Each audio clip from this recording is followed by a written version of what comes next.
Yang nomor 2 dinamakan neraka, namanya neraka ladha, nazza'atan lisyawa. Neraka ladha. Siapa yang ngisi? Neraka ladha yang ngisi adalah orang-orang Yahudi. Lantas timbul pertanyaan, Pak Ustadz, Yahudi itu siapa?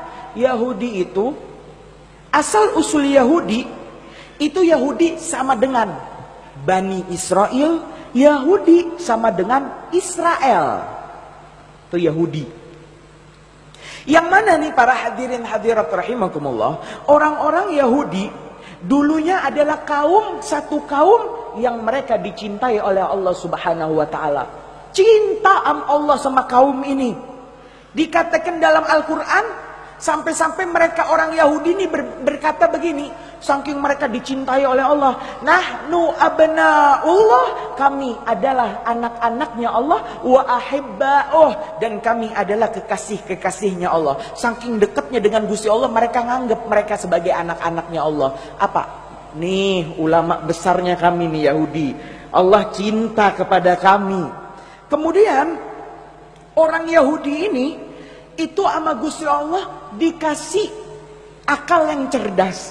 Dalam surat Al-Baqarah di awal-awal ayatnya dikatakan, ya Bani Israel, wahai Bani Israel, kata Gusti Allah, uzkuru ni'mati allati an'amtu alaikum, ingatlah nikmat-nikmatku yang telah aku berikan kepada kalian.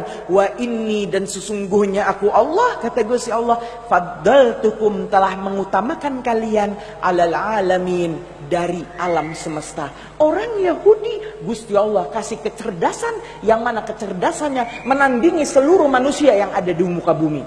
Orang Yahudi itu cerdasnya luar biasa. Ya, yang bikin teknologi sekarang siapa? Yahudi. Allah kasih kecerdasan tersebut.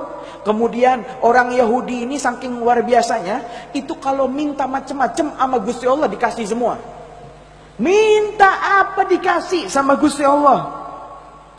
Ya, sampai dikatakan ada satu cerita di dalam surat Al-Maidah. Tahu Bapak Ibu surat Maidah? Surat Maidah itu artinya surat meja makan, jamuan makanan, maidatam minas sama, meja makan yang turun dari langit. Ceritanya begini, ketika Nabi Musa membawa rombongannya Bani Israel yang berjumlah 12 golongan, mereka lari dari kejaran Firaun, sehingga Allah belahkan yang namanya Laut Merah terbelah dua, sehingga mereka Nabi Musa dan kaumnya yang 12 golongan ini mereka semuanya selamat. Di tengah jalan orang Yahudi ngeluh ke Nabi Musa, wahai Nabi Musa, kami sudah berjalan jauh menghindari tentara Firaun, kami lapar, minta makanlah sama Gusti Allah. Apa kata Nabi Musa? Bentar, aku berdoa dulu. Berdoa sebentar, itu langsung turun prasmanan dari atas langit, turun. Oh, lengkap seisi-isinya. Ya, dikatakan semua piring dan emasnya dan gelasnya terbuat dari emas dan perak. Sampai dikatakan, disajikan, ayo silakan makan.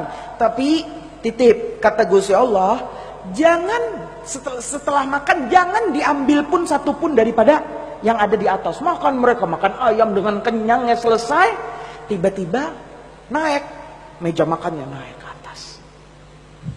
Terus Nabi Musa alaihissalam berkata, wahai Bani Israel, ketahuilah bahwasanya meja makan tadi yang turun dari sorga tadi, itu adalah meja pertama bagi kalian, dan itu adalah meja terakhir bagi kalian. Kenapa? Ya, karena salah seorang dari kalian ada yang ambil garpu yang terbuat dari emas, kalian umpetin, maka Allah tidak. Apa? Allah saking cintanya, orang Yahudi minta apa-apa sama Gusti Allah dikasih. Mau makan, Allah kasih. Minta ini, Allah kasih. Kemudian para hadirin hadirat rahimakumullah, itu dulu Gusti Allah mah cinta sama orang Yahudi dulu ya, zaman bala. Sekarang Allah sudah tidak cinta lagi, bahkan dikatakan Gusti Allah itu benci dan murka kepada orang-orang Yahudi. Kenapa Pak Ustadz? Iya, dikatakan di dalam Al-Quran Allah mensifati tentang orang Yahudi, yaqtuluna anbiya'ihim, mereka orang-orang Yahudi itu mereka biasa membunuh nabi-nabi mereka. Dikatakan nabi terbanyak itu diutus pada kaum Yahudi. Datang satu nabi. Saya nabi nih. Ya, saya nih nabi, saya rasul. Yang diperintahkan untuk mengajak kalian kepada agama yang benar. Apa kata orang Yahudi? Engkau mah bukan rasul. Engkau mah manusia biasa. Engkau bukan rasul. Akhirnya apa? Dibunuh. Yaqtuluna anbiya'ihim. Mereka membunuh nabi-nabi mereka. Datang lagi nabi, dibunuh lagi. Ada yang berani ngaku nabi, dibunuh lagi. Ya Ustaz, kok nabi dibunuhi? Nabi kan cuma ada 25. Lah, nabi yang pernah Gusti Allah utus itu jumlahnya 124.000 nabi. Semuanya itu rata-rata Allah utus ke kaum Yahudi. Dibunuh lagi sama kaum Yahudi. Di dalam surat Yasin dikatakan, wa idh arsalna, dan tatkala kami mengutus ilaihim kepada mereka kaum Yahudi, itsnaini, 2 orang rasul, fakadzabuhuma, maka mereka mendustakan 2 rasul ini, kemudian dibunuh. Fa'azzazna, kata Gusti Allah, dan kami pun akhirnya memuliakan kaum Yahudi bisalisin, dengan diutus rasul yang ketiga. Tetapi mereka tetap mendustakannya, para hadirin hadirat. Semua nabi dibunuhi, utusan Allah, kekasih Allah dibunuh. Oleh karena itu, hingga saat ini kaum Yahudi adalah kaum yang dimurkai oleh Allah Subhanahu wa taala. Di dalam surat 5 waktu, kita tidak sah kalau tidak membaca surat ini, yaitu surat Al-Fatihah. Di dalam surat Al-Fatihah dikatakan, ihdinas siratal mustaqim, ya Allah tunjukilah kami jalan yang lurus, siratal ladzina an'amta alaihim, yaitu ya Allah jalan orang-orang yang engkau berikan nikmat kepadanya, ghairil maghdubi alaihim, bukan jalannya yang orang-orang yang engkau murkai ya Allah. Siapa al-maghdub alaihim? Siapa orang yang Allah murkai? Yaitu adalah mereka bangsa Yahudi. Ya Allah tunjuki kami jalan yang lurus, jangan jalannya orang-orang Yahudi. Dalam surat Al-Fatihah kita baca 5 kali sehari.